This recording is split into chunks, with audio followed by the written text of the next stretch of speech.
So you have these three components of your hives that you want to overwinter in. You got a box, a container, and you've got a cluster of bees, a population of bees inside of them. And then you want to know, do I have enough stores in those? So between these pieces and all the various climate we have in our beekeeping area, up to 5,000 feet, down to 60 feet. You want to know, especially with new beekeepers, would I have, is that appropriate for that, to overwinter? Will I be successful overwinter? Will my bees survive? Yes. So if you have, and I hear these questions a lot from the club members, do I do it in one box? I only got one box. They didn't finish out the second one. I'll ask them, where are you at? What's your elevation? So things that you can do down at 900 feet,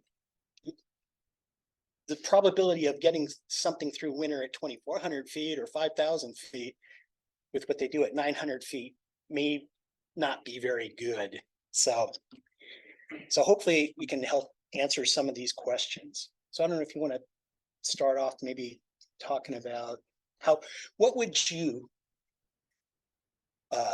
say is your preferred configuration for overwintering hives, Eric? Ideally, everything wants to be in a double deep, like the box is about.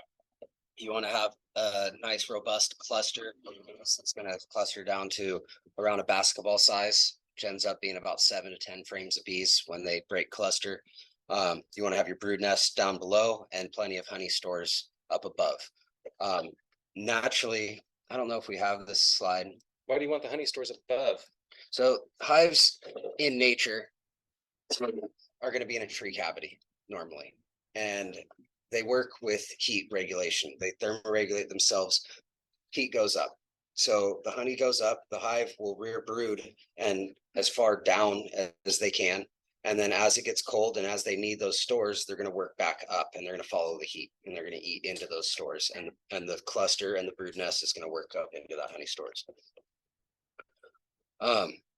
So there's a few components of having happy bees during the winter, keeping them happy and healthy. And it all starts in summer and fall. It's usually not the work that you're doing in the winter. It's usually work leading up to that. And the primary thing in beekeeping is varroa management. It's the first three things in beekeeping: varroa management, varroa management, varroa management. It is the number one thing. Everything you hear about in the media, CCD, hives dying, all these different viruses and everything, it all boils down to varroa management. So unless you know where your varroa levels are, you're working blind, and then managing the varroa levels is the main job. Everything after that comes secondary: nutrition, hive size, moisture, feeding. Everything comes second to varroa management. So getting a handle on that first is Can I build off of that real quick? So the first 3 years I started keeping bees, and some of you may already know this, so bear with me. I tried the natural method without any treatments or anything like that. And I didn't have any successes. I didn't have anything overwinter successfully. So after 3 years, I was at that threshold where people either give up or they continue to learn and they move on and hopefully have a successful year. 4th year was successful. What was the difference? Varroa management. And so that was the key. And then once I realized that was the part that was missing, learning more about varroa and how to deal with them made every year even better. And so really it's crucial. And there's a lot of different ways to do this. There is an organic way as well. And I use kind of a mix, but knowing the information, learning about how to deal with varroa is crucial to your success. So please take it seriously. Yep. And everybody worries about what treatment to use and all that. And there's a lot of different treatments out there. They can be used at different times during the year, but the main idea is to get them treated with some sort of treatment. So being hung up and trying to decide which treatment to use and waiting to treat is the worst decision possible. Treating them with something and it being too hard on the bees or whatever is much better than waiting. Do you ever have like a 0 after you do a treatment? Yes, all the Really? time, constantly. So we have a genetics program where we wash every single hive in the operation. That starts with about 3,000 washes in the spring. And we get roughly half the hives that are zero count with our bees right off the bat.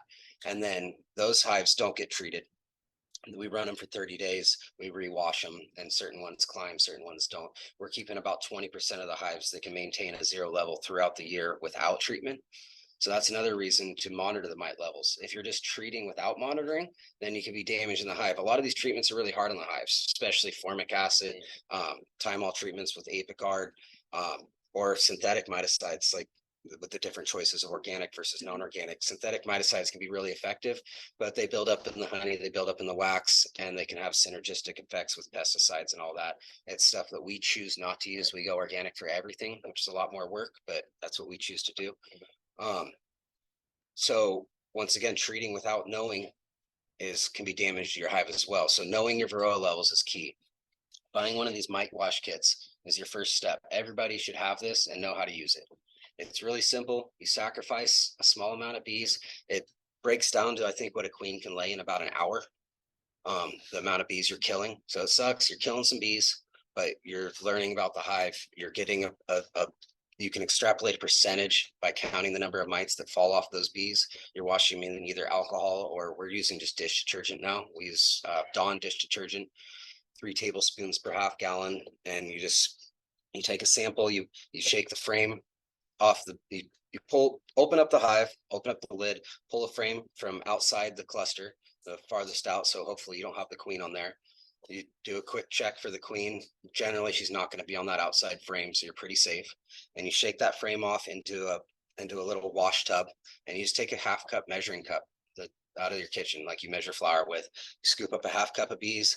You put it into that washing device with either soap, water, or alcohol, swirl them around for a minute, and you just count the number of mites that drop off. You don't want to see any. You see a couple, the hive's probably going to be okay for a little while. You see a few, you want to start treating. You see a lot, you got to seriously think about it. And there's a lot of different treatments. I don't know if you guys want to go into the different varroa treatments. Or... Probably not enough time for that. Yeah. But the bottom line is, remember, you got of those 3 components we talked about. You got this cluster of bees, this population of bees, and you're looking at them and you say, are they healthy or not? And you can't really tell by looking at them. That big barometer, that big metric of health versus non-health is your varroa counts. So varroa mites are literally the dirty needle, by virtue of they'll puncture the bee and inject viruses into it. The virus load in the colony escalates. So for overwintering, you want to go into winter with the healthiest bees possible. So they should have low virus load, low mite load. These bees, they're going to be relatively dormant for winter. And in the spring, they have to turn over their entire population. That's their mission. And in order to do that, they need to be healthy. The healthy gives them the best shot at doing that. So varroa management's one way to keep them healthy. What's another one, Eric? So once you get your varroa levels down, you want to look at cluster size and the overall health of the hive. Like Jim was saying, the summer bees are going to die off. The bees that are the brood that's reared in the late fall are going to be your winter bees. So late fall brood rearing is critical. So looking into your hive, and there's a lot of different matrices of health, overall health in the hive. But knowing that you need to rear brood in the fall to get your winter bees is key. So hive inspections of pulling out a brood frame and seeing what's happening. See that there's a bunch of sealed brood, see that there's fresh young larvae. And this is something you want to do throughout the spring, summer, fall, get an idea of what you're looking at. In the spring, when they're bringing in 6 different kinds of natural pollen, you're going to be looking at the young larvae, and they're going to be swimming in a pool of jelly, that little white, opaque looking liquid. And you want to see a nice wet frame. As you shine it in the light, it's going to be shiny.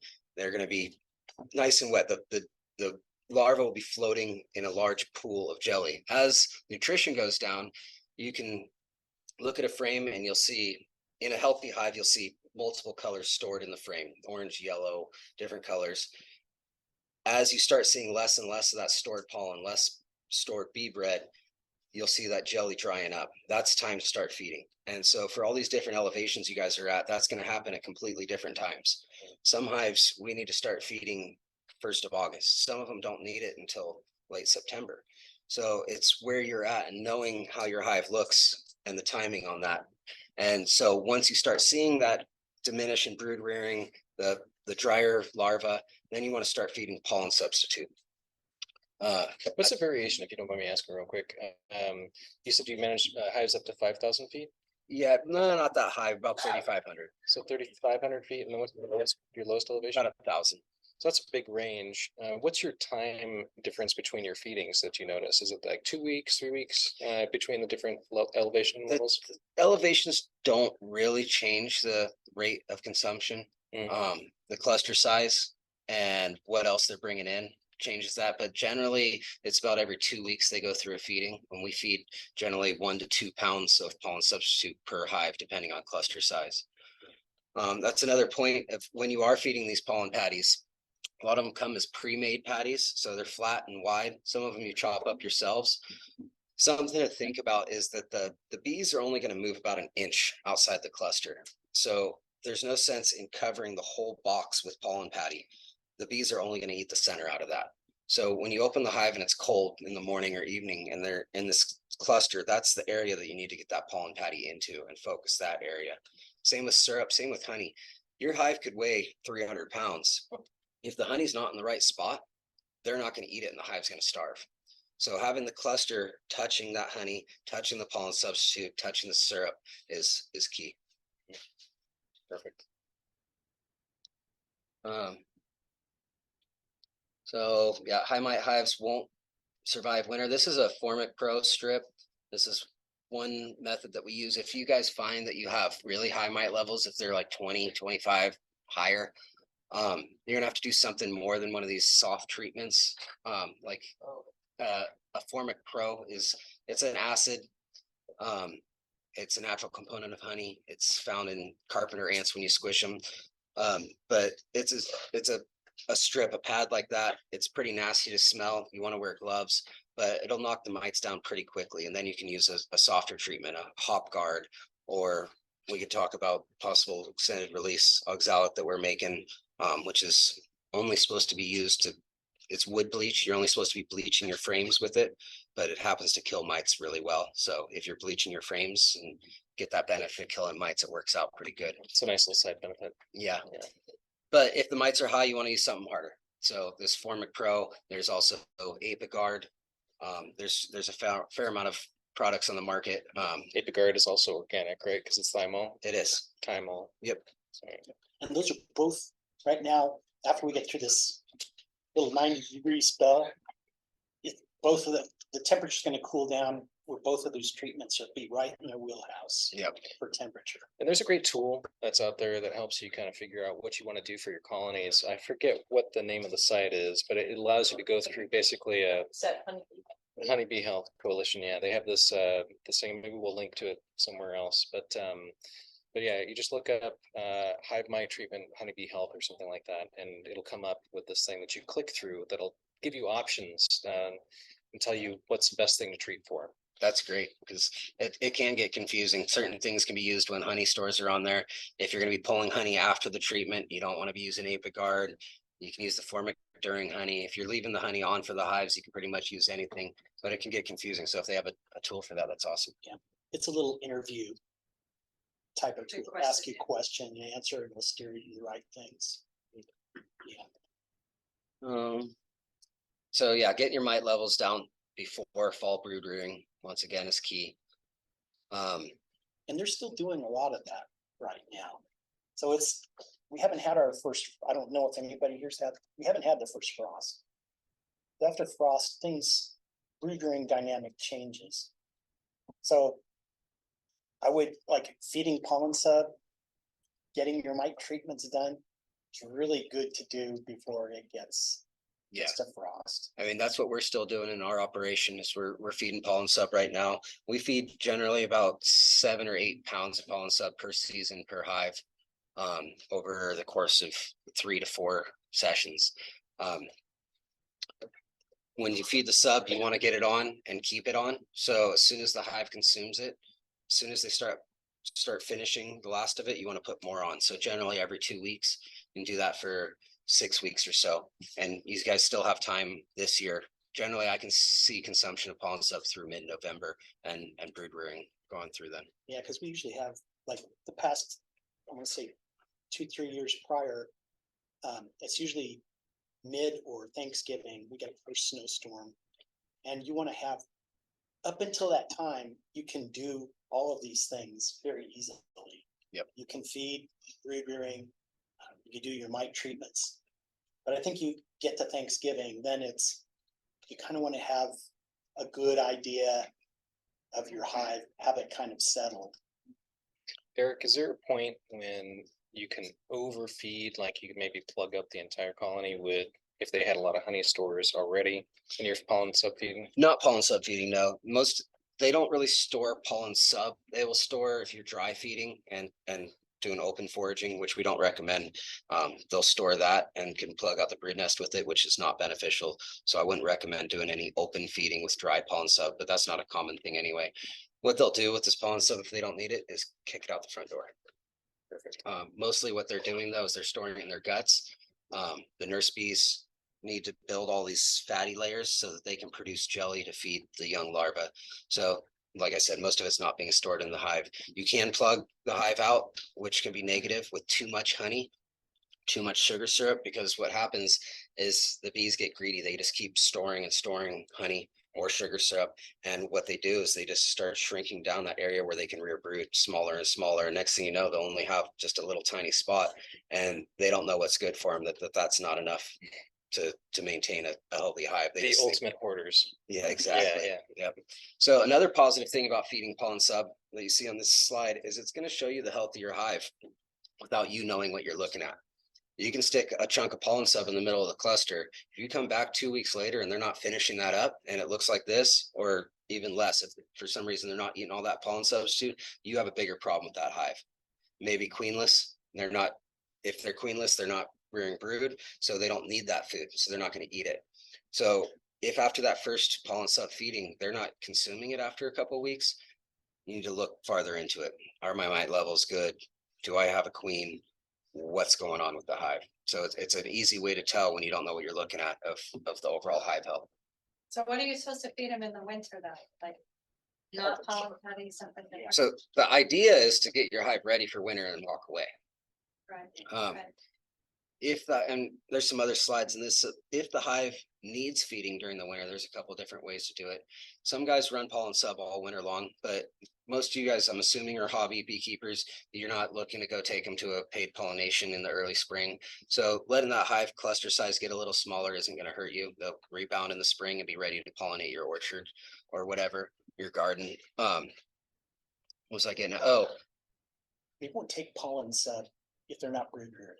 right, exactly. So it's carbohydrate, the honey, that maintains adult bees in the winter. So is just letting them eat their honey all winter, like right now, if they have If one whole box is pretty much full of just Yeah. honey. Like, So if they have so sufficient stores, then they're going to be fine on their own. And an easy way to tell that is just by going out and lifting the hive. You Right. just Shut up. grab the back of the hive. You need to grunt. I mean, it should, like you said, feel like it's full of rocks. It wants to be heavy. If you're more comfortable with it, get into the hive. Make sure that right above that cluster is that honey band. So you'll see brood in the middle of the hive. There should be a little band of honey right above that brood, and right above that there should be honey stores and plenty of it. So capped honey is what you mean by honey stores. Yep, Yep. capped honey. And when you have to box, just real quick to add on to that, you don't want to lift the box and carry it to your neighbor's house and then, drop it back over at your place. He means just lifting up the back of the box with one hand, if you can, or maybe two, and just feeling how heavy it is as it teeter-totters on that front lip edge, if you will. So you're just kind of lifting up that back just to get an idea of how heavy it is. Yep. And if they're on a slope, you want to heft both sides, because oftentimes it can be deceiving of the weight when even on a small tilt. So just lifting both sides, making sure that the hive feels heavy from both directions. Front and back. Is what you're saying. Do you have a question?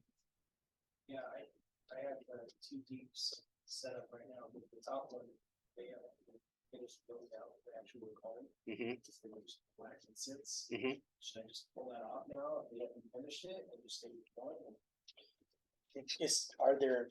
Are there any cap honey frames in the top of that thing? They've just been doing like white wax building. Like no, Finish like maybe two, but they have where they like store it. mm, If And it's then- still white wax, they still have the wax glands they're producing. It's when the wax starts getting a little bit darker that they're not really drawing out new wax as much anymore from what I've seen. Yeah, so you can keep feeding sugar syrup right now. See if you can get them to build into that top box, depending on your elevation, you may be fine, but you're talking about some pretty serious syrup feeding, like a couple gallons a week. so what elevation are you at? So, yeah, I would still try, but you may just want to knock them down to a single box as well. And you can do that at that elevation, as long as there's some honey stores in the bottom box. Fully stacked, I think I waited to go until the second one, right? Yeah, to the point where I opened the lid, the whole top is like those. Mhm. Yeah.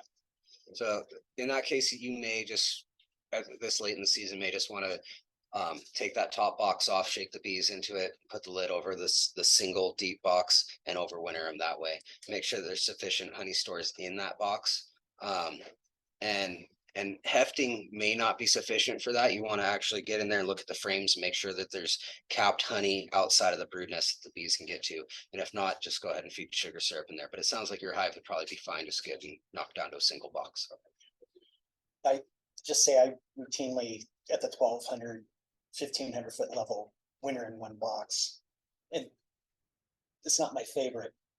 And that has less to do with winter management than spring management. Yeah. So the 2 box, I always tell people that's the ideal. But like we say, we often don't get to the ideal. Yeah. There's some gray area, and there was a hand up here. Steve? Yeah, I got a question. We had some splits, a couple splits this spring that filled out the box really well, but it's got an inside feeder, but that gives us 8 frames, but they've got brood, they look fantastic, but they never advance to a second box. Mhm. Now, would you suggest we just don't mess with them, leave them alone in the one box that they're in, or could we put a box on top and move some of the honey above the cluster? No, like we were telling this guy, probably just leave them as a single, and that depends. I mean, if you have boxes of comb that's drawn out already, it's a whole lot different than putting a box of blank foundation on there. The foundation at this time of year is going to be really difficult to get them to build onto because it's a tremendous amount of energy that they use to build all that wax out and fill it up. If you happen to have another hive that had died or you're storing comb that is drawn out and that has all the wax cells on there, then you could put that on top and do some pollen sub feeding, some sugar syrup feeding, and you can get them to work into that box. But on foundation, I wouldn't recommend it this time. Well, we have plenty of foundation. Not foundation, you Just Drawn comb. yeah. So Drawn comb, so. So you leave them still, alone or put the drawn comb? if they're that robust in the bottom box, you could put the drawn comb on there and try to get them to work up in there. Okay. It's gonna require a fair amount of feeding. But the other thing to do is just, you could pull out that inner feeder and just put the drawn comb in there to give them a little more room, feed some sugar syrup from a top feeder. Yeah. And just winter them as a single. Okay, thank you. There's a question here that I think might fit in here. Sean asks, hi Sean, what if my bees are kind of strange and built their brood chamber in the upper of the 2 boxes? Should I reverse the boxes or leave them as is? Who would like that one? I see this a lot. You got your right Twix, left Twix bees, but I would- also you have your up and down bees. So what I see with the clusters in the top box, you may open the bottom box and it may be entirely plugged out with pollen. So they like that lower story, just jam packed with pollen. What you'll see happen is they're gonna start backfilling their brood area. And as the season advances and eventually that cluster, it might get pushed down a little bit, but all that upper area that was once brood, if they can do what they want to do, they'll fill that all up with honey behind them. So you see both behaviors. The ideal, the orthodox, the cluster in the bottom box, honey up above. But sometimes you see the cluster in the top box, and they should be backfilling now. And the cluster, you know, they might, a lot of them be sitting on frames that are full of nectar, but it should be backfilling now. So it So- doesn't hurt to leave them as is, And but I've Well, done- it can though, because what happens if the cluster is completely in the top box, and when it gets cold, a healthy hive needs to fly sometimes to defecate, to get water. What happens is when they have a whole airspace below an entrance, that's something we can talk about too, is using a mid entrance. So if you are gonna overwinter a hive in the top box, you wanna give them a mid entrance, because you don't want the bees to have to go too much more than a couple inches down to get out, otherwise they won't do it. They'll defecate inside the hive, they'll dysentery, and it goes downhill from there. is that temperature related? I mean, if you're getting hard freezes and stuff like that, they're gonna be locked in a little tighter, right? Yeah, and it depends on the winter, depends on the temperatures, all that. Yeah, yeah. It's not, we're in California, so it's not that big of a worry. But it's something that I don't like to see, and I'll often reverse my brood chambers, especially if they're plugged out with pollen in that bottom box. You swap them around and they're gonna move up into that pollen and rear brood into it, and then you have a nice, happy, healthy hive in the formation you want.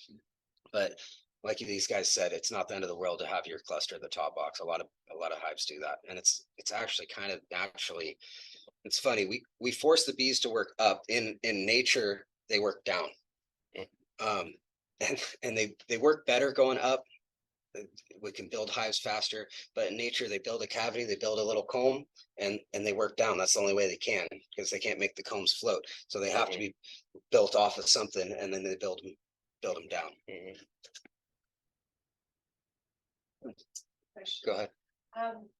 So with my bees decided to, on the bottom brood, and then I thought they were gonna go to the top brood, but they ended up building out a lot of honey. I think I even sent you pictures of it. I mean, it was a lot. And so this would be my first year actually getting honey. So I plan to do it in October, with Bernie coming out, and I'm wondering now, should I take the honey out of there? I mean, it's thick. It's really thick. Or should I take a couple of them out and just leave some to overwinter? Yeah. That's the best idea? Yeah. Okay. So you have two deep boxes like that, or do Yeah, you the have, bottom one is right for the top one, they just been Packed it building, in.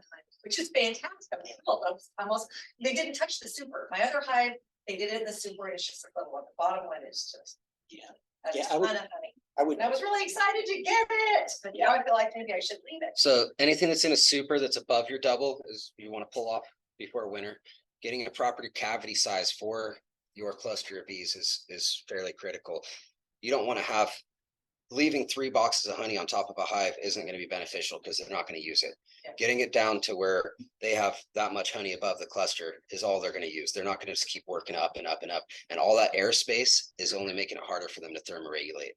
Okay, but on that note then, last year, which was my first year, I used the Avigard. And I actually had a super of honey, and I didn't realize that by using the Avigard, it would affect the honey. So I kept that. So I have a super of honey that I'm not going to process, that it's capped, for possibly feeding later. So if I take off the top brood and put that Avigard one, that still has honey in it, that's good honey on top of it, Mhm. would that be good enough to overwinter? Yeah. And I would still get my honey off. Yeah, the bees don't care about the Avigard. And if you're only using the honey for yourself, I've never seen a problem with extracting honey that Avigard went through. it's just a taste defect. I heard that it tastes funky, and so that you shouldn't eat it, so We I kept did- it for possible food. We did blind taste testing with a whole giant group about this big. There wasn't, I don't know. They say not Tastes to, like but oregano or something. they, Tastes like- yeah, it tastes like thyme.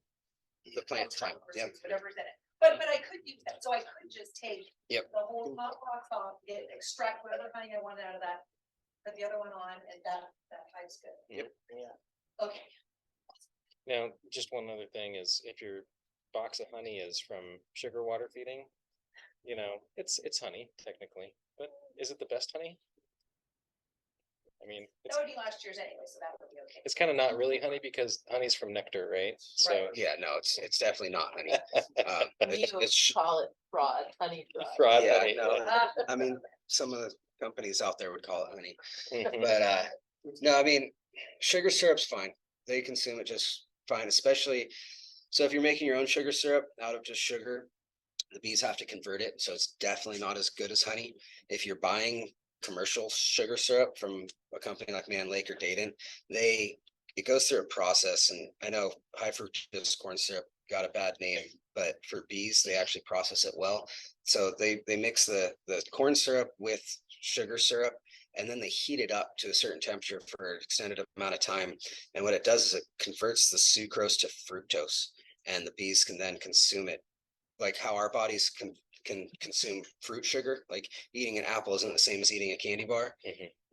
They don't spend as much energy converting the sugars into usable sugars. So the commercial sugar syrup is actually beneficial, but not as good as regular honey. Yeah, and human consumable goods, right? Eating sugar, not honey, is not as good as regular nectar honey.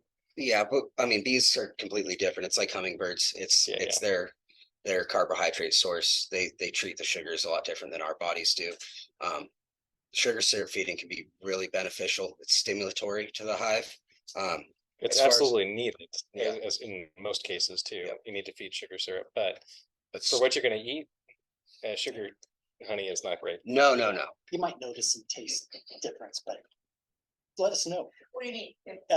If you did a lot of, I think the point is what they're saying is if you did like tons of feeding With sugar syrup. with sugar syrup, Pay for that. Yeah. so you're golden. Yeah, you're good. Yeah, no, yeah. Yeah, so that would be good honey. You just wait. Yeah, so the point we're trying to make is like, you're feeding tons of sugar water and you're getting honey storage. That honey storage may be from your sugar feed. So Right, that right. will not taste the same as, So if you extract Just it for your own pure personal use or to get sell or use as honey, it's not technically honey because it's not from nectar or flowers, it's from dextrose, right? The bees use that really well, like Eric was saying. Unfortunately, for our taste buds and everything else, it's not that great. yeah, but you, Yeah, sounds like you're you got set. the good situation. One second. So, but to your question, a lot of people wonder about how much honey to pull off. So we like to pull our honey off in the late summer, not waiting till winter. And the benefit to that is you can rob as much as you want from them, because then you can feed back sugar syrup. And like I was saying, it can be beneficial to the bees. So we will pull off a lot more honey than you would if you were just going to leave them alone, knowing that we're going to go back and feed sugar syrup. And what that does is it not only replenishes their stores, but it stimulates them to grow that brood that we were talking about, that fall brood rearing. So you get your winter bees. So it's a 2-for-1 bonus. You take away more than they would take away, so they would normally starve, but then you're feeding them so that they build back up. Did you have a question? Yeah, actually, my question was, if I didn't want to feed them the sugar water, how much of the honey can I take from their store? I would say 5 or 6 frames of honey above the cluster is usually Okay, sufficient. Not all you can take, and then they should be fine with what's left. Yeah, they're really not going to eat those outside frames unless you have a really big cluster. So taking those outside 4 frames, the 2 on either side, is usually not going to hurt the hive. And that's a great point, because a lot of people are like, Jim, you told me that whole thing has to be full of honey, and I only got to 7 frames. Like Eric is saying, yep, that's sufficient for you to get to winter. We actually run our hives now in 10-frame boxes as 8-frame hives. We run foundation on all the corners. So bottom and top box, we put foundation. 1, they don't normally use those outside frames. And 2, when they do get robust like that and they start plugging out with honey, instead of plugging out the brood nest, they're going to move to those outside frames and start drawing out the foundation. Tricks of the trade. Part of like why I like to do the 2 deeps is it's not so much for winter management. I mean, it ensures that your bees, well, I'm gonna say, it makes the probability that your bees don't starve out pretty high. But what it does, once brood rearing does start, and that's winter and spring for the bees. Winter, there's no brood rearing, they're hunkering down, going through their stores, shivering. Once they get to the point where they start brood rearing, and that's usually kind of a one-way streak with the little starts and stops of our weather. So you may look in your colony in January and go, wow, they didn't use much honey. And then come back in February after they've started brood rearing and you're like, oh, wow, there is no honey. Yeah. They've blown it all on brood, converted it all into brood. So the extra space and the extra buffer of food in the double D, if you're not really religious about getting out and checking your hives, and watching for that first where brood rearing starts, we have this up and down spring weather where they will go brood crazy, and then bad weather comes March, and then they have no food stores. Yep. So having a little, that's part of the reason I like the double deeps is you have a little buffer of food if you do happen to miss a week of checking in the spring, which you guys won't do, right? You'll be checking your bees. Yeah, Jim trained you better than that, right? Yeah. You'll be looking, because that really, once brood rearing starts, that's the beginning of spring for the bees. Yep. That's a really good point. And their strategy is to turn over that entire winter population as quickly as they can. And I think evolution, that works for them. It does. And so that's a huge point. Is contrary to most people's beliefs, the bees don't go through the stores during the winter. They go through it in the spring. And like Jim was saying, once the brood rearing starts, that's when hives starve, and that's when you need to worry about it. So really what you're doing with these winter stores is just preparing for spring. And so going out after the winter and re-hefting your hives and checking for these stores is critical. And like you said, with this weird weather patterns that we're getting, you'll see a lot of starvation in the spring because they'll start rearing brood, they'll build up, and the bees don't know bad weather's coming, and then all of a sudden they have this huge population that requires a ton of food, and they'll blow through those stores so fast. They'll eat like a pound of honey a day, and they'll blow through it. Yeah. So it's my thing I would say to you is check your bees often. Like we get together for coffee and all those old beekeepers are like, oh, you seeing any brood yet? We're looking for brood. What old beekeeper? Well, it's old guys at any rate.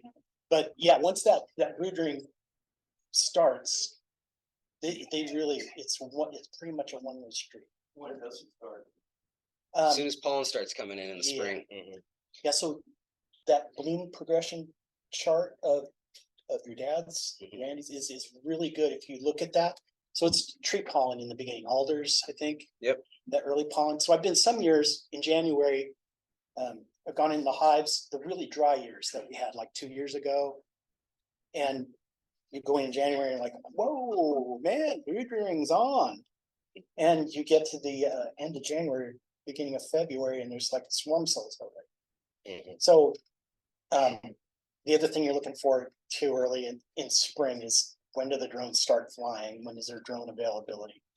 Because then it's truly on. It's swarm season. But now we're talking about spring. Spring, yeah. We're not versus overwintering, right? Yeah. So granted, overwintering, a lot of the food stores like we're talking about are preparation for some of that starvation issues that you'll see later on in the year. But Yeah, so I guess my point is those months that you think are winter still, like if you're going up by the calendar, January and February is still winter, right? Yeah. So don't go by the calendar. Take your clues from the hive and watch the weather too. and beekeepers get into their bees, you small scale beekeepers, right? You get into your bees when it's raining sometimes. Yeah. And when it's cold out. Yeah. Sometimes. So, and 'Cause it's that's the timing. thing, and we have a slide later on here to show is there's no bad time to take care of your bees. If there's something that needs to happen, a mite treatment, a feeding, put on a rain jacket. Go out there, feed them. Go out there, treat them. So it's okay to open the hive even Yeah. when it's super cold out? Yeah. or- I mean, you're gonna be in and out of there in a couple minutes.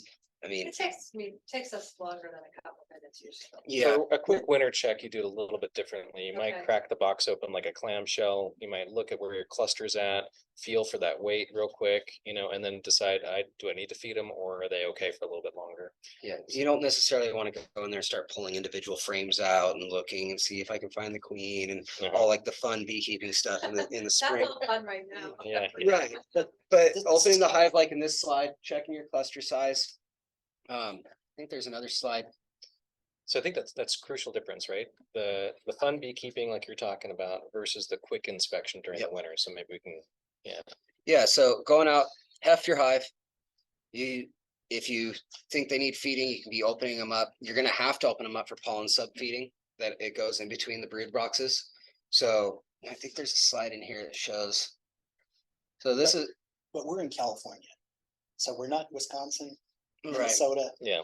Like, even in, December, if we choose to do a little broodless mite treatment then, there's always a 50 to 55 degree day in there. Mhm. yeah, just wait for that window, or even that time during the day that it's just not dumping rain, just go out, do your hive inspection. But I mean, we have to work year round, no matter what, so, and we don't see a lot of negative effects from going in. I mean, we're out there in the snow and the rain. I mean, you can see in this picture, it doesn't look like it's raining, but it is if we're in rain jackets. It doesn't look very warm out. No, it's not. In this picture, we're doing a mite treatment. We mix oxalic acid to bleach the frames. We put in a pump sprayer mixed with water and a little bit of glycerin. And we accidentally just miss every single frame and put it down the gaps in between the frames.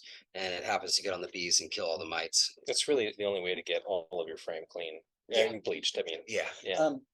On that note, like Hop Guard, they recommend using that at broodless times. Yeah. Is that All A mite good- treatments work better without brood. yeah, With the mites hide in the brood. 80% of the mites in your hive are generally going to be in the brood in a normal season. So finding these broodless times, when you do a split in the spring, November, December, when they've stopped brood rearing, if you can put a treatment on at that time, you can do a much softer treatment. You can kill all the mites, what we call phoretic mites. All the mites are then on bees. They're not in the brood. So you don't have to use such a hard treatment. It doesn't have to be such a long treatment. You can get away with something like an oxalic dribble, an oxalic vaporization, or a smaller formic dose, or whatever you choose to use, could be done during these broodless times and be very, very effective. So, and that's another thing, I guess we're getting into spring management, but using your brood breaks for mite management is key. So when you make your splits in the spring and you requeen, that's another time that they're broodless and you can get a mite treatment onto. to this winter, like December, the fumigants like Formic, Apigard, stuff like that, that's not a good temperature window for them.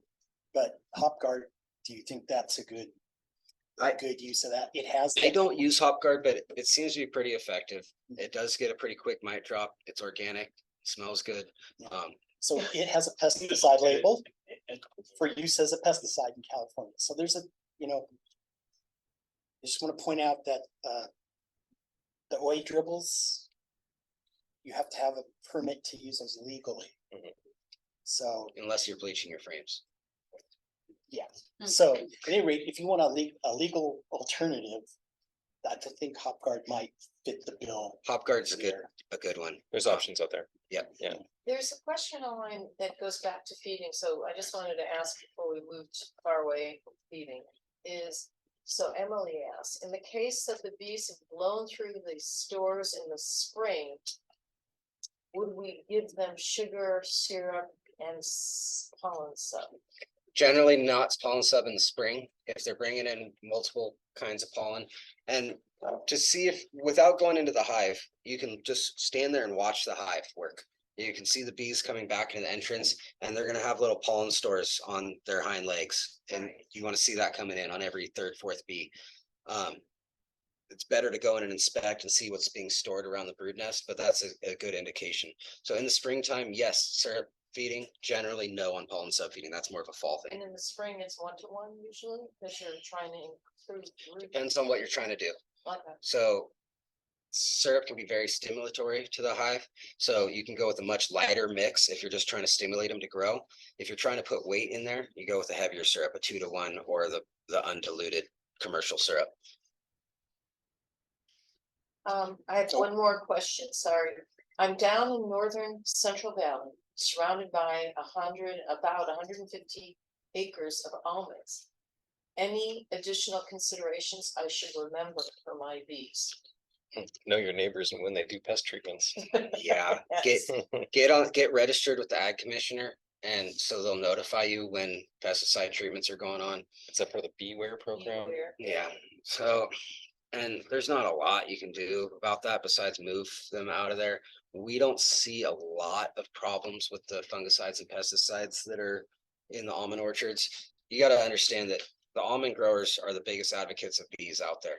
I mean, the more bee decline there is, the more they get charged for almond pollination. That's 60% of my income is taking bees to the almond orchards for 3 weeks. So these almond growers know what's going on. The almond board knows. 60%. Yeah, like Wow. Yeah. at least. Yeah. It's good. It's our big paycheck in the spring. The almond board does a ton of research. They put a lot of money into research for beekeepers. They take that feedback and they do better, best management practices, and they issue that to all the almond growers. So they've really gotten away from the pesticides that have been problems for bees, and they found where's different pesticides and fungicides mixed together have synergistic effects. So these tank sprays or mixed tank sprays that they're using, they're getting away from those. They're spraying at night, early mornings and evenings. So almond orchards aren't generally a huge problem. With the pesticides, what can be a problem is the bees that come in, because they bring like 80% of the hives from the whole country come into Central Valley every year. So if you got a shitty beekeeper, then they're full of mites. You may see that. If their hive is dying and your healthy hive goes and robs their honey out of that hive, they're going to bring all the mites back with them. But no, I mean, just keeping an eye on your hive. I wouldn't do anything additional because you're next to almonds. Her follow-up question was, she's working with growers already, but she's thinking about feeding in the spring. Yeah, almond orchards, areas where almonds are in, and a lot of agriculture, unfortunately, is a monoculture. So if you're somewhere where they are world conscious, they're going to be growing mustard down the middle of the rows. If that's not the case, and that's not the case in probably 90% of the orchards, supplemental feeding before almond bloom is good. And that depends on what your goal is with your hives. If you do too much supplemental feeding in the early spring, you're gonna have swarm issues. So unless you're going for a pollination check, the bees hunkering down to a smaller cluster and then growing on their own is not a problem. How do you differentiate what's optimal in terms of sugar syrup versus the? So that's two different things. It's not either or, they're usually done in conjunction. If you're trying to build population, feeding both at the same time has been shown to build the population the best. Pollen sub alone will build population on its own. Adding the sugar syrup just exponentiates the growth. The other reason to feed sugar syrup is if they didn't build enough honey stores on their own for winter or for any time of year, of feeding that additional sugar syrup is in place of the nectar / honey that's coming in. So for going into winter, you can put patties. If you already have sufficient honey stores and you're just trying to build brood, just putting the patties in is fine. What we prefer to do is pull a few of those honey frames out, extract them and put the drawn comb back in, or if you have extra drawn comb, put that back in and feed some additional sugar syrup with that pollen patty. But like I was saying, you could plug out the brood nest by them getting too much syrup or honey and make the cluster size too small. So without pulling that excess honey out, you want to be careful about feeding too much sugar syrup.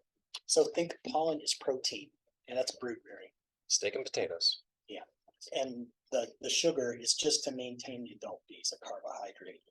So the reason we do pollen sub in the fall is to rear those big, good, healthy, big clusters of brood.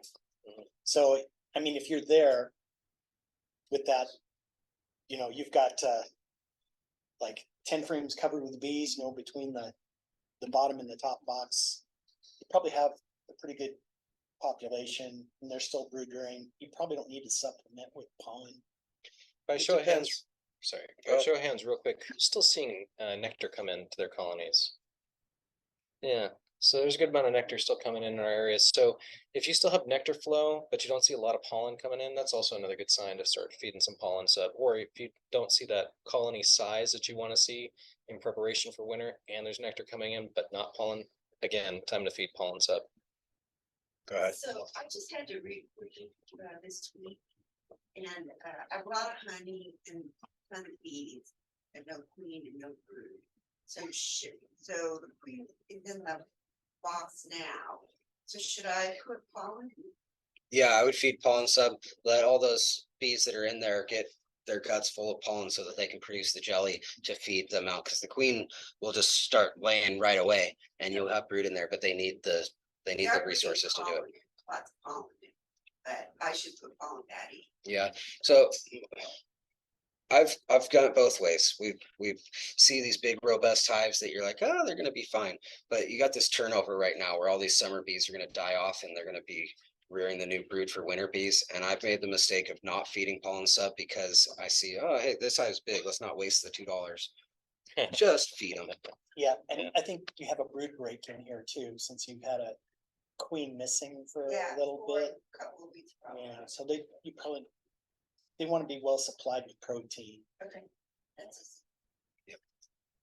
Um, I'm gonna question, sugar water, temperature, how does it affect? Can we give them sugar water that they can actually use when the temperatures are down in the 50s or so? Yeah, so thinning it out a little bit, but that's depending on where you're at, how cold it is, how big the cluster is and all that, you can, with a small cluster size, a large cavity, feeding that thin sugar water, getting it thin enough for them to take can actually be detrimental to the hive because then you're putting too much moisture into the hive. There's so many different ways this goes because it'll also stimulate to rear brood, not just because they're trying to grow the population, but they'll actually, if they have excess moisture, that's one way for them to get rid of it, is because it takes so much water for them to make the jelly. So that's where a lot of that water can go. So look, you can stimulate them to rear brood by feeding the extra wet syrup. But another way to do it, if you want to feed sugar during the winter, is with a fondant patty. So you can get, they call them winter patties. Looks just like the pollen patties, but it's made out of sugar. And you can put that right on top underneath the lid with a little spacer rim. And the condensation from the hive will moisten that patty, and then they can come up and eat that fondant. I have a recipe, if anybody wants a recipe for fondant, since we're all small scale. Well, Keith, when would you start? When would you switch from sugar water? Once the temperatures start dropping at night to where they're getting pretty darn cold, when we're getting closer to that freezing. 30s and 40s? Yeah, when we're getting down 30s and 40s, and we're getting longer into November, and the days are really short and everything too. And depending again on some variables, but yeah. Hive size is the biggest variable with that. We feed sugar syrup year round, but to the right size hive, if the hive's big and robust. So another thing in this slide here, it shows how much temperature is being dumped out the top of the hive from the cluster. You can see it's melting the ice there. So something you guys can do if you're worried about the hive getting too moist, or if you're seeing condensation inside of it, is insulation layers. And Jim can talk more about this than I can, but getting 1-inch foam board kind of to the size of the top of the hive, put it underneath your lid, can really help it. And what happens then is you're going to lose a lot less temperature out of the top, and it's going to go to the sides. And instead of the water condensing above the cluster and causing damage, it's going to condense on the walls where the dew point is, where it's actually cold enough for the water vapor to condense. And then the bees can actually utilize that and be beneficial to the hive rather than damaging. Bees need water too. Yeah. So do they lay babies all winter? No. You're saying brood them, so I'm assuming no, but. No. So This is our first year, so. generally, you're going to stop seeing brood rearing. Well, they're going to stop once they stop getting stores. And that's why we're talking about the supplemental feeding. So once you're done with the supplemental feeding, they're going to stop rearing brood. Generally speaking, you're not going to see brood rearing from the middle of November through the beginning of January. Frost starts. So right now, we don't have a lot of brood. We don't have a lot. So right now you want to be just shoving that feed at them. So. Unless they're plugged up with feed, unless you get the ton of feed. Right, the pollen sub feeding. We have tons of honey, so I don't know, like. Yeah. we should feed or we shouldn't. So the pollen Pollen sub-feeding is what we're talking about, Right. is what you want to stimulate them. You have lots of bees in your box. It's Yeah, not the like- boxes are super healthy, but we just, like, we went through the whole entire top box, there was no brood and either, we have two colonies. No brood at all in the top at either of them, and then the bottom, it was like honey, okay, now we're seeing it, because we were doing a mite test and we wanted to get. That's down fine. deeper in the bee. That's kind of an ideal hive right now is, you know, you got 4 or 5 frames that are in the brood cluster with honey just outside of that and above it. Yeah, That's so what we you want don't to see. need feed right But now, I would still do the pollen sub-feeding to keep them rearing brood because they're gonna stop doing that and that'll help you create your winter bees. You're just hedging your bets, basically. You may or may not be just fine. If your mite levels are low and you have a healthy hive that's looking like what you're talking about, you'd probably be fine without feeding. But you're talking about a few dollars to hedge your bets to keep them rearing brood and Yeah, I bought a huge box of.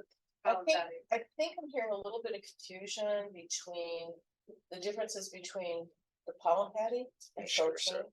and the sugar substitute with, you know, for the energy. Yep. Can you explain what those are used for and why they're very different things? yeah, so once again, the pollen sub is their protein source. It's like a protein shake that you take after a workout. It's what they use to make the jelly to be able to feed the brood. The sugar syrup is just carbohydrates, it's just straight energy. It's what the adult bees survive off in the winter. So when we're talking about ramping up feeding during the winter, that's mostly the pollen substitute that encourages the brood rearing. The sugar syrup is going to use in conjunction with that, as long as they're not overproduced in. So as long as there's still room in the hive, you can use the sugar syrup as well. Or if they're light in weight, then you can use the sugar syrup as well. Do the jar or inside the water that was the sugar? You can do an inside feeder, as long as it's close to the cluster. What we prefer is a top feeder.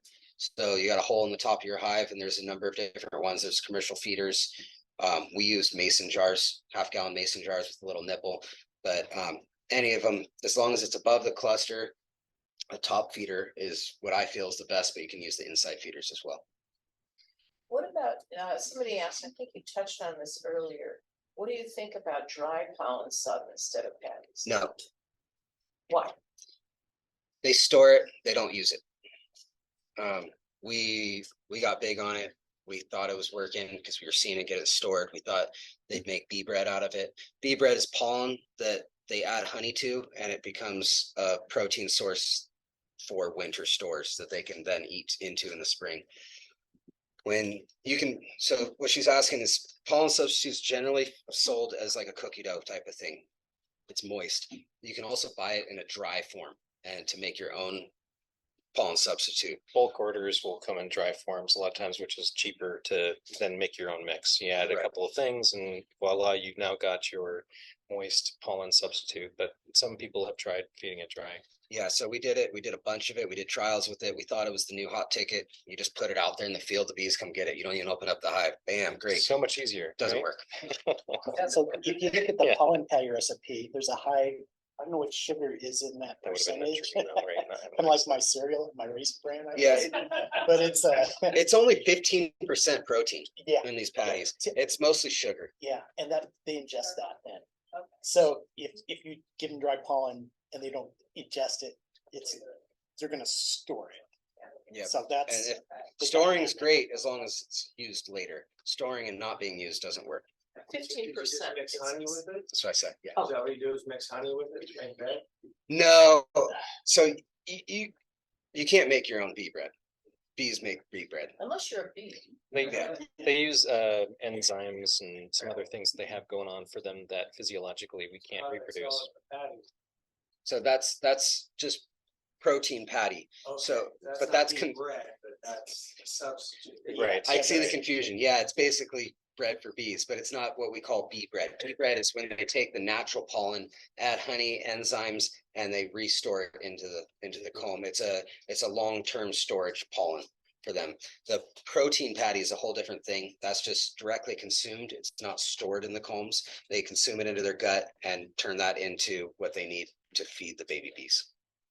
Like my Raisin Bran Crunch. I think you had a question back there. Yeah, I had my hive open probably about 3 weeks ago, and I was looking at the frames of the brood area, and I noticed there's a couple spots where there was like an open, like, you know, the larva was coming out, but it was like, almost like the bee was like, it was, someone else's bee coming in, it was like eating it almost. It's hygienic. So generally that's hygienic behavior and it's a good thing. Okay. They're opening and closing the cappings so that they can kill the mites, basically. That's a good thing to see. Okay, because when I did my last mite wash, I saw a single mite. and So you have- I've done 2 or 3 mite washes. in the Did- last 2 Did you months. get your nukes from us? Yeah. Yeah, so that's.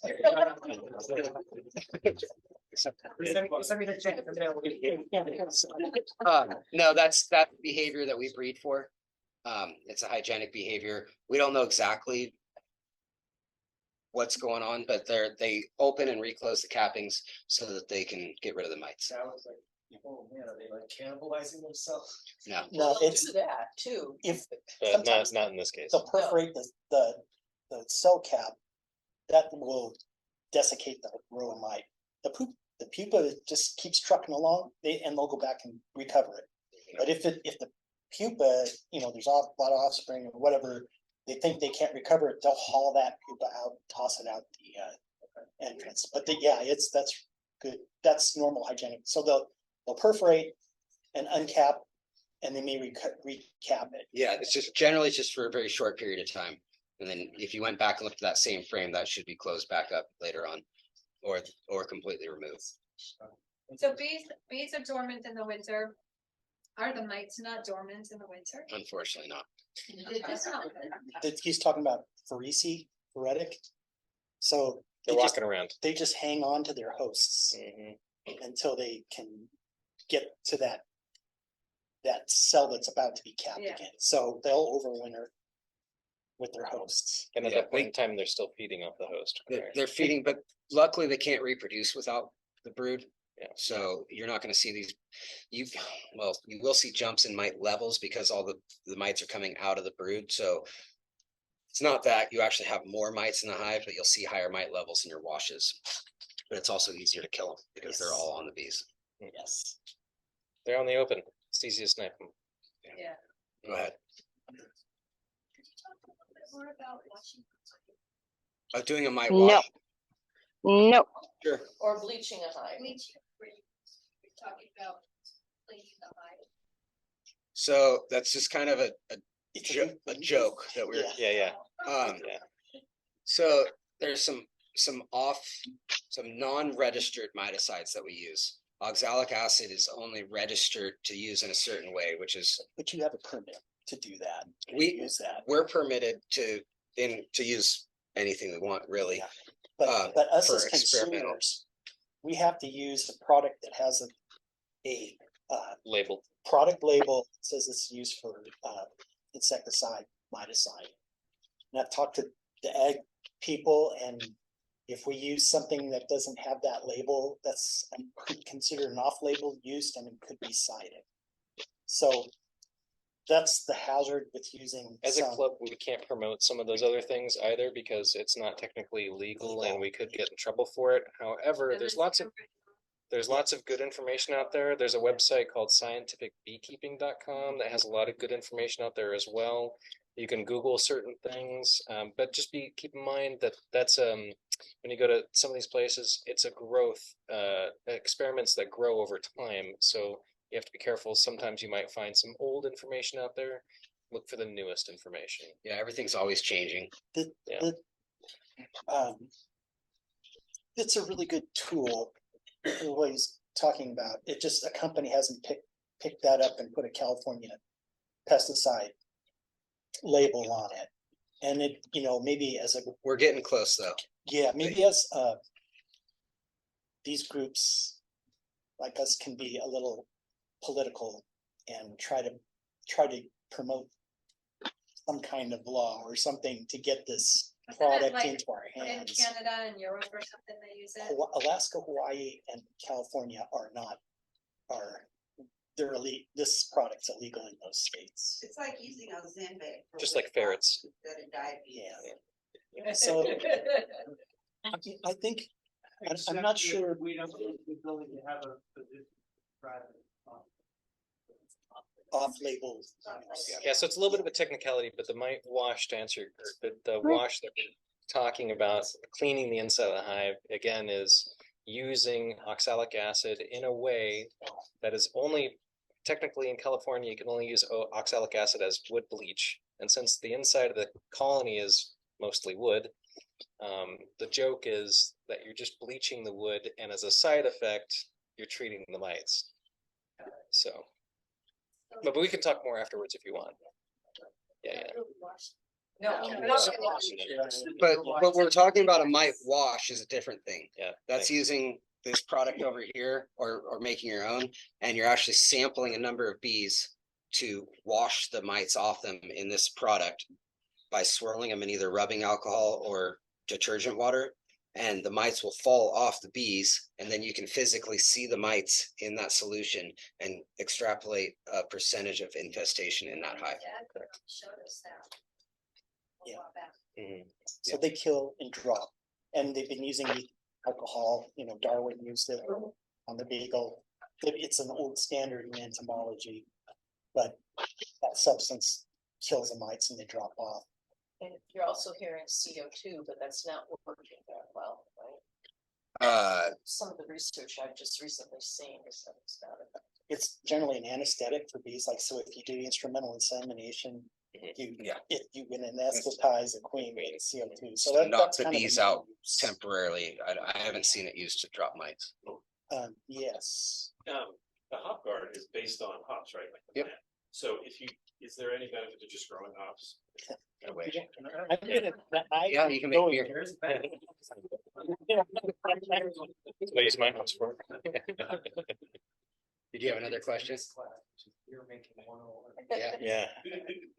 So, but you said the hop guard is a good option, and it's not like the apron guard, because it doesn't have the smell or the taste, and it doesn't affect the hives as Unfortunately, well. they name all these products almost the same. They're Right. completely different products. Mhm. Hop guard pops, and it can be very effective in quickly reducing mites.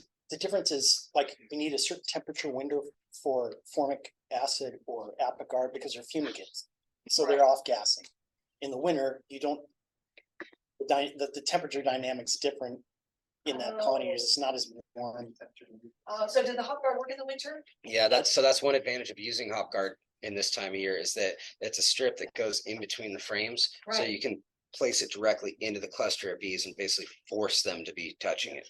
Because once you get away from the cluster, the temperature it's almost ambient really quickly. It's not like the cluster is heating the entire inside of your woodenware.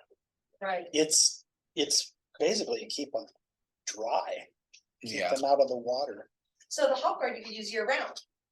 Yeah, but maybe not as But effective. it's not as But effective. Yeah. So So a lot of these things are time-based, and there's something called an IPM, an integrated pest management thing that you can form based on these different types of treatments, and you can kind of see how you want to vary and switch up your treatments at different times of the year. Excuse me. So that's important. You want to use different things like hop guard in the winter time or whatever in the winter time, and then switch it up to something else at a different time of year. Don't use the same thing. It's not recommended to use the same thing. rotation of treatments causes resistance. Yeah. When you don't rotate And the treatments. basic idea is that the more brood that's in the hive, the harder treatment you need. So the more robust of a treatment, so something like a formic acid or something like that. I know, did we have another? Oh, I'm sorry, we had another question. Right, just look, the other important thing about formic acid is in our area, that you don't want to use it when ambient temperatures are really high. Yeah. Mhm. So, and Yeah. specifically, Especially for the first couple of days. yeah, and on the Formic Pro, it depends on how big the hive is. The bigger the cluster is, the more it can handle it. But we recommend using a half dose, so a single strip. Even though the label says to use 2 strips, we use a single strip and then repeat that treatment 7 to 10 days later. And we found that with most a lot of these treatments, it's better to do it less and then more often. So a repeated treatment through an entire brood cycle. So once all the mites are coming out of the brood, then they have a chance to get killed. So if you have a treatment on that lasts for 2 weeks or 20 days, it's going to be a lot more effective than something that just goes in right away. Yeah, that's really a good point. And I'm sorry, yeah. Last spring, I went to the county and did the interview for the pesticide permit number and got all that. And I got my permit stuff, but I don't know where to actually get the pesticide for the varroa mite. So you ordered You- online? Is there a store? So that's a yearly permit that you have to do as hobbyists. You guys don't need to go get those permits, Oh, yeah, we do. do you? Yeah. To buy individual treatments? Yes. Man Lake, we Make usually mandates. uh, Every year. order, It doesn't you can matter. go online and order, and as long as you provide them your number, Operator ID number. operator ID number, they'll get you that ship. You Yeah, used to be able to just buy. it's in new. Woodland, but This year. you can go online, Fun. Yeah. you keep a copy of your pesticide number on file with them, Somebody then you can have just it reorder. ordered through my Oh, link and and it they'll went send through it just to fine. you. Yeah. Yes. I'm not sure. I just want to get back to overwintering, Mhm. successful overwintering. Can we talk a little bit about insulating? Because we alluded to it. Jim is doing his capstone on it. He's actually done some research. I happen to insulate. I've been insulating. I insulate all year round. But Jim, why don't you talk about insulating for the winter? Maybe the big takeaway I got from a year-long measurements is that my mortality was the same with the hives that I totally clad in insulation versus the ones that I didn't. And the main benefit appears to me that it's not beneficial for winter, but it is beneficial for summer, especially now that we're getting into this very hot climate. So these, I have to finish doing scouring all this data, but there is anecdotal, I can say it looks like there's a little benefit to insulation in the summer. What you're using, because you know, most of the winter insulation is black, right? It's gonna get the sun on it. Are you using a different type of material through the summer? I was using 1-inch formula that you get from Home Depot and wrapping the hives in the lid with that. But they also sell polystyrene hives now a lot, and I think they're very popular in England, British Nationals. I think if you Google that beehive, you'll see polystyrene hives, and it's kind of funny to see them moving to something like that in England. But the climate's warming up enough where they think that this might be a coming thing, a beneficial tool. So the benefit of insulating in the summer, especially, you know, it's 110 degrees out all the time, you have a high amount of your bee population devoted only to environment control. So inside that colony, they're hauling lots of water, they're covering brood, there's a lot of bees devoted to nothing but environment control. In the insulated hives, and that kind of bears with my observation, is that you may open those and there's like, wow, there's nothing covering the brood. They're swimming in jelly, everything's looks great, but there's a very low workforce in there, and there's high foraging. So I think that's one of the advantages to doing that. So yeah, in my experience, total winter insulation, it's just for the winter doesn't seem to be beneficial. Well, I'm sure you've noticed that when a hive's in direct sun in the afternoon, it's got a lot of bearding because they're, reducing the population in the hive.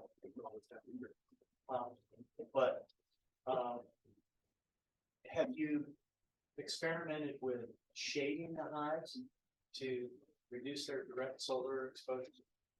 No, I did this, every experimental was in full sun, Yeah. so they were all treated the same. That's something that we do. We use migratory covers that are similar to that one, and we'll just throw a second cover over the top, and it just provides shade with a little air gap, and it helps a ton. Especially in like our cell builders where they're just packed with bees. We'll shade the whole hive. I'll hang lids or something to shade the hives. Shade helps a lot, but you also want to put your hives out in full sun so that they can, get that early morning foraging out to the late evening foraging. But putting something insulation or shade on the just on the top of the hive where they're getting that direct sun really helps a lot. Just that foam board. And if you get the dark one, but you're worried about it hitting the sun and warming up, you can just put it underneath the lid. You can put it directly on the bees and put the lid over that, and then they still have that insulation area. So you don't put any kind of other like rain lid or anything? It's just a regular, what your hive is all summer is what you have all winter. Yeah, that's what I usually run You through. want to tip it to make sure that the rain will. Yeah, entrance lower than the back, so it doesn't collect water. Yeah, if there's any water collected on the bottom board, it can just kill a hive. It's crazy how just a little puddle of water inside, if the hive's tilted the wrong way and it pools up in the back, the bees, when they come down to take off, they just land in that water. The whole hive will just go downhill really quickly. So yeah, not perfectly level, It's a mess to clean up too. but entrance down. So that's an important factor for winter is your woodenware. If some people might look at some of my old colonies and go, man, that holy thing, you're gonna go through winter. It's good for it to be tight, not to admit any water. One of the thing too that Sean can attest to is you want to weigh down that top. If there's any kind of heavy wind or whatever, and you've been in and out of your colony recently, that lid is loose now. It's not sealed down with that propolis bond. So the wind will pick that top off and just hurl it away. So I've seen people lose colonies that way. So put a rock or a weight on there of some kind. Some people buy bricks and put them on there or whatever. And also, after you're done with an inspection, just put your whole body weight on top of it and just press that lid back down into that wax and propolis. That'll help it stick down a lot as well. Superman on top of it, maybe. Yeah, there Do you some go. Yoga. But yeah, this winter there was a couple of really bad windstorms. We've got I came back when I was on vacation. It was over the Christmas and New Year holiday. And I came back from vacation and I went out and the lids were gone and one was completely washed out. Yep. Yeah. Lost, and the other one came back though. Yeah. Queen must have hung in there somehow. Those ratchet straps, so they're ratchet. So we have. Oh, it's just, those are good for the bears as well. Yeah. So just make sure you're Not really. Voice of experience. The Hungry Bear. just make sure your equipment's, it's relatively, you want it tight anyway, not big gaps between the boxes. Yeah. And especially now with, maybe robbing, it's still can be a problem. And, lids that fit tight. In general, you just want your woodenware to be in pretty decent shape. Better than mine, probably. How about the robbing screens? They go off in the winter. You guys, I have one because I have a problem with it. Should they go off in winter? Because it's, Stuff will click. got a kind of frontage, open frontage, you know what I mean? Yeah, I'll usually take them off. Yeah, and it goes back to, like in the winter, you often hear me say, keep your entrances clean. It's kind of like, oh gosh, I can't forget those old sayings. But in the winter, I'll just go out there and I'll just, scrape the entrance, clean as snow. Yeah, entrances can get snow, debris, dead bees that if it's too cold for the bees like to keep the hive clean. So they're going to remove any dead bees and any debris out of the hive and move it out. When it's too cold for the bees to leave, they're just going to pile it by the front door. And that can clog up that entrance, become a problem. Ice can get built up there, snow. So just going out and just wiping your hive tool through that entrance and cleaning it out every so often can help a lot. Bring out your dead. Yeah, nice. Do you reduce it down in the winter? Reducer, You can. You can, but I tend to leave mine just wide open. really no reducer, nothing in there? No reducer, nothing. Yeah. Do you want to lift it up off the ground a little bit too? Because I found that in the past I've had rodents sneak in and lizards in the summertime and whatnot. So getting a little bit of a gap underneath there helps. How much of a gap do you? 4 to 6 inches, somewhere in that range is usually pretty good. Or like one of those cinder blocks you can get. Put it on one of those and it's fine. I don't know. What do you guys end up doing? We leave them on the ground because I have too many hives. Small timers, You we ever can do this. Like snakes and rodents and stuff? In the hives, we get mice, can go in there, mice and rats. Skunks are a big problem. They don't go in the hive, but they sit there and they just paw at the front, get the guard bees to come out and they roll them. That's something else this time of year. If you guys see Skunks. scratching at the front of the hive, Yeah. like in the dirt, if the grass is gone away, that's skunks coming in the middle of the night. Kills the bees, makes them hot, makes them no fun to work the next day because they're on a defensive behavior. So if you guys see that scratching in the front of the hive, you'll either see it on the wood or you'll see it in the dirt there. Buy Red Devil lye drain opener. It's just granulated lye and sprinkle it on the ground right there. It makes it really unpleasant for the skunks to roll the bees through and discourage them coming through. If you see skunk Red turds, Devil. skunk droppings, around your bee yard, little trails by the hives too. That's, if you crack those open and they're like 99% bee parts, then that's what's going on. If you taste them and they taste like Yeah. also, yeah, the sign. I just like to look for the scratching. And for the excess space, like if you have a cluster moved up away from the entrance and you've got a lot of excess space and mice do get in there and decide to go up to the top where your bees are not there to police them, that's a good place for, any kind of rodent they can get in the entrance, and they can get in some pretty small entrances to get up there. So that's another reason for like keeping your space kind of Tight. Down close to the cluster, not towers of empty soup. It's actually kind of fun though. Sometimes like I've opened up a hive and I found a lizard and I found a mouse in there, like Han Solo and Carbonite, just kind of like Mummified. yeah. Well, that wasn't a pleasant thing. Why is that? Yeah, usually they'll make a nest on the bottom boards. It's usually when you're coming back from almonds in weak hives that are dwindling away, they'll make a nest and they've brought in a bunch of almond shells, and then you open it up and the whole family comes running out. So there are two comments on in here, and they're not really questions, but I thought that they were kind of fun. So Sean said he had a lizard wipe out one hive this summer. Mhm. Yeah. He got a new swarm that actually had been building comb in a tree, and I transported it over to his place for him. And we installed it. Everything was looking good. And a few weeks later, he went back out there, and no bees, but big lizard came out. Not many bees. Big fat lizard came out.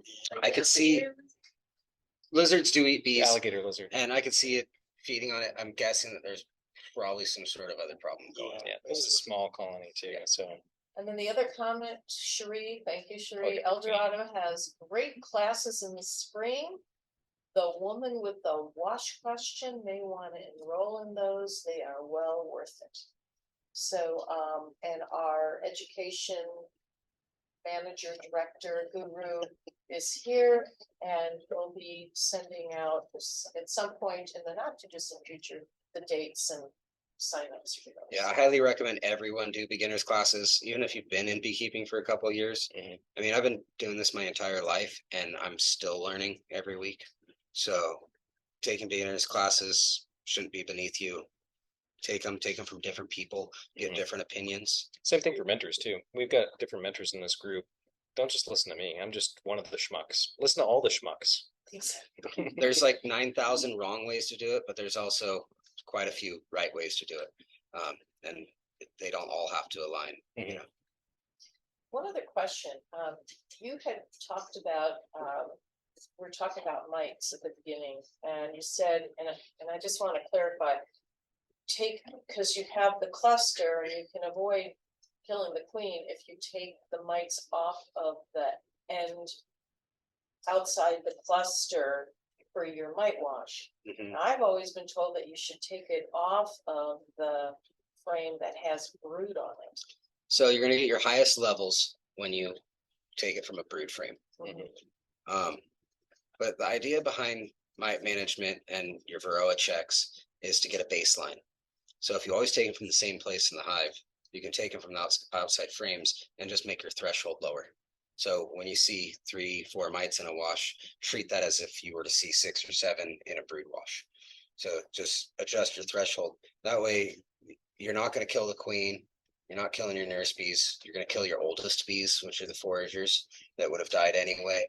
So we've adjusted from doing brood washes to doing just the best that we feel the best way to do it is one frame outside the brood nest. Thank you for clarifying. Go ahead. Wouldn't those bees, once you shake them off, to fly off? No, so the oldest bees in the hive will. And so when you shake them into the bucket, there's gonna be, depending on the age of the bees, some of them are gonna fly off and just go right back in the entrance.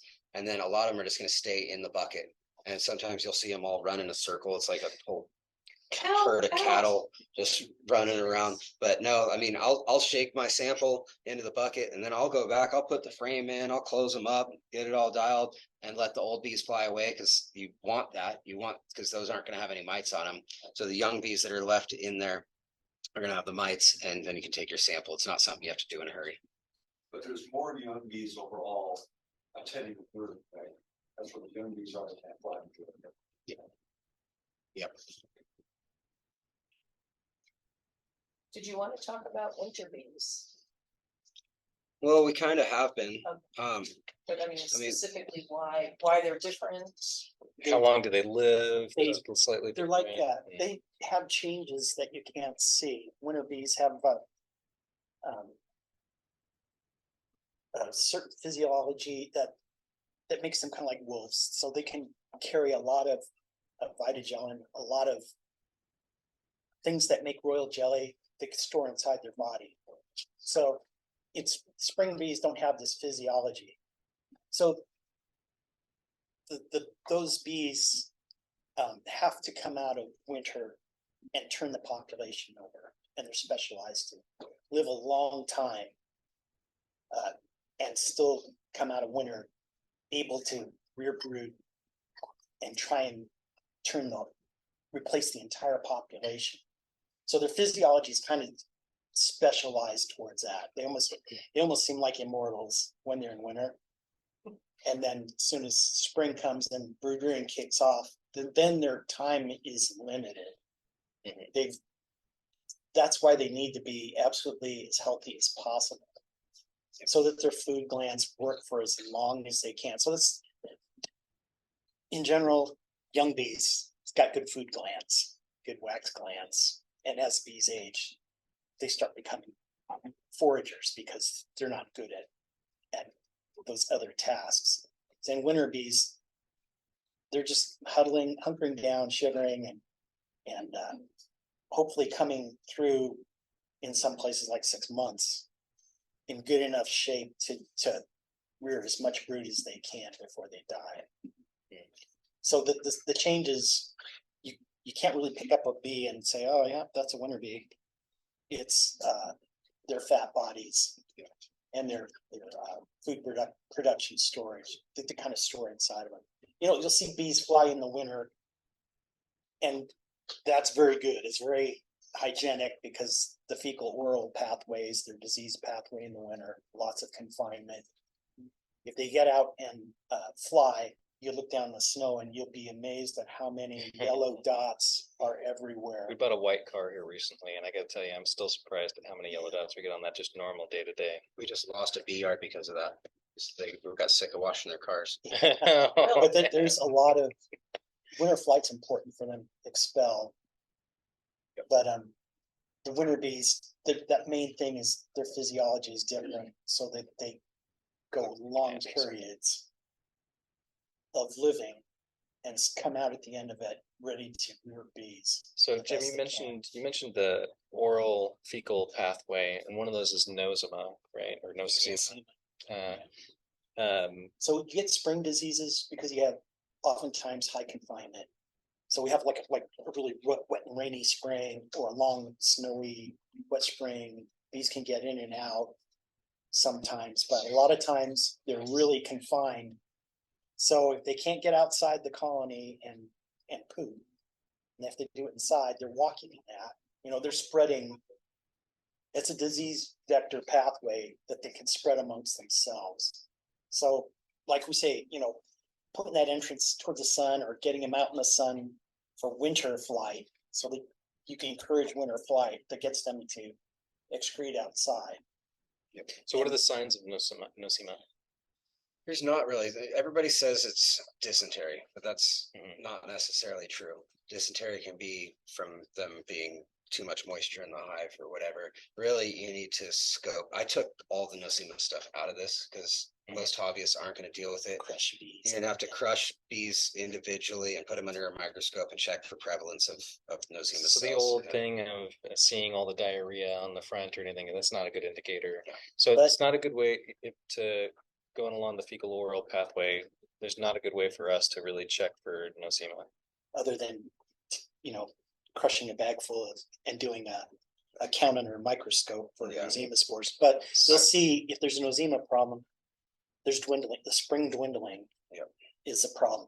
Those bees are not healthy enough to replace enough brood to keep the colony population up. So that's often symptomatic So of the spore type. you don't want to check everything else first, as long as you're, like you say, the winter bees, it's all about the fat bodies. So everything we've been talking about with the pollen subfeeding, fat bees are happy bees. You want to just feed them the pollen substitute, have natural pollen coming in, whatever it takes. You get those fat bodies up so the winter bees can live through the winter and have enough fat stores to be able to feed the spring bees. Nosema should be very last on your list. As hobbyists, I wouldn't even worry about it. But if you are seeing the hive dwindle away after everything, all the other boxes have been checked, then you could call somebody to help you out and check for nosema and possibly treat with a fumigellin or whatever. Yeah. I don't think that's. I've never checked. I've seen it. I don't think that's a high problem. I'm actually surprised last winter. I expected more, chalk brood, more confinement diseases, and I didn't really see that. I don't know if you guys. Chalk brood and a lot of these other viruses and things come through in spurts. We saw it a lot 3 or 4 years ago. Unfortunately, chalk brood is a disease where you'll see little white chalk looking things that the bees are pulling out, little mummies that come out of the hive, and you'll see them all out front of the hive. And unfortunately, the only treatment for that is requeening. That's just always thought too that when I was growing up, we had to drench calf. We had to treat calves, basically force everything in their gut out. Oh, that's fun. So we stuff a hose down them, and I think maybe for some chalk brood you can kind of take the same path. We try to feed the Jesus out of them, and if there's after there's a spring flow, sometimes that stuff will clear up. But basically, it's displacing what's in their gut with new food coming in. There is a question that's totally unrelated to winter hives here. With shorter days, bees are attracted to lights on inside the house. When doors are open and it's still dark, bees are flying in. Yeah. Hive is only 50 feet from the back door on a quarter acre. Any remedy? Thinking light from neighbors might also be a consideration. move the hive or get a screen door. Yeah. Yes, we move the hive. Or change all your lights to red lights. Yes. Bees are more attracted to certain spectrums of light, so changing those bulbs could help as well to a different spectrum that's not as close to the sun spectrum. Yep, I had a couple of colonies that were right next to the windows to the kitchen. And at night we'd be in the kitchen and the bees would be pelting or landing on and hanging on to the window. And next morning's cold, you feel bad for them. Well, guys are out there, gals are out there all night long. Shivering. Yeah. We'll take one more question. And then Yeah, I have a question about the end of winter. And I've been putting several of my hives in a friend's little almond orchard at the end of January. What should I be doing in preparation to that? Now, I know about when blooms happen, right? And should I be starting to do pollen patties 3 weeks ahead of time, or? It depends on what your goal is. So if you're getting paid for pollination, they expect a certain size hive, then in January you can start feeding pollen sub to start building, just like we've been talking about with this late fall feeding, exact same thing in early January. If it's just something where you're just keeping them there and it's not a paid deal or whatever, there's no real need for that. They're gonna build up great on the almond pollen on their own. And the problem with feeding them and getting them to this big hive size, like what we have to do, is then as soon as alms is done, they're ready to swarm. And so then you have to deal with splitting or shaking or however you're gonna manage your swarm management. Are you transporting them down to the valley from up high or here? Just for no cause. Oh, okay, yeah, it's pretty close here. Cause, yeah, I think that is. I like your model for pollination, bringing them back up and splitting, cause you take a huge colony back up high and there's no food. There's not enough food stores for Yeah. them to. At that point, it's time, they've decided it's spring, and then you're bringing them back up the hill and it's not quite spring. And that's when you're gonna see hives starving. They're getting too big for their britches, you know, and that's when you have to do some supplemental feeding, but they also have that swarm impulse. So you're gonna have to split them down or shake bees out of the hive and wipe out swarm cells. But that's a whole nother 2 hours. Let's talk about the tambourine method for now. So how the bees live longer in the winter, does the life cycle of the babies change? Do they No. take longer to hatch or anything? It's still Yeah. the same. The breed cycle is the same. It's just the lifespan of the bees. Bees basically live 500 miles. So when they don't Okay. fly, they live longer. And there's a lot more to it than that, but No, but that's. so interesting the way less to they're put it. flying, the longer they live. In the spring, it's a really fast turnover. They're making brood super fast, and that spring turnover, all those old bees are going to become, after they expel all their fat bodies feeding the babies, they become foragers, and they're going to die really quickly. And all that new brood's going to come out, and you're going to have all brand new bees in the hive. 500 miles. I wonder how much nectar that is. I don't know. Like We a did the calculation at one teaspoon or time. something. Yeah. So, I think it's probably getting close to wrapping up. So I thought it would be a good thing to do if we could see where people kind of live. So I wonder if the people, like if you live to the west,